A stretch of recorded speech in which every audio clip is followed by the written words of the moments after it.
नमस्कार सगळ्यांना.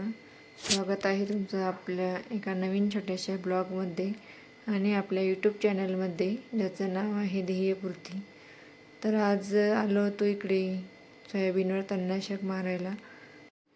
तुम्हाला असं वाटेल की प्रत्येक पिकावर तणनाशकच मारता की काय, पण 300 रुपये रोज देऊनही मजूर वेळेवर मिळत नाही. त्यामुळं तणनाशक मारूनच तणाचं नियंत्रण हे करावं लागतंय. तर हा होता आपला आजचा ब्लॉग. आजचा व्हिडिओ कसा वाटला नक्की कमेंट करून सांगा. व्हिडिओ पाहिल्याबद्दल सर्वांचे मनापासून आभार व्यक्त करते. धन्यवाद.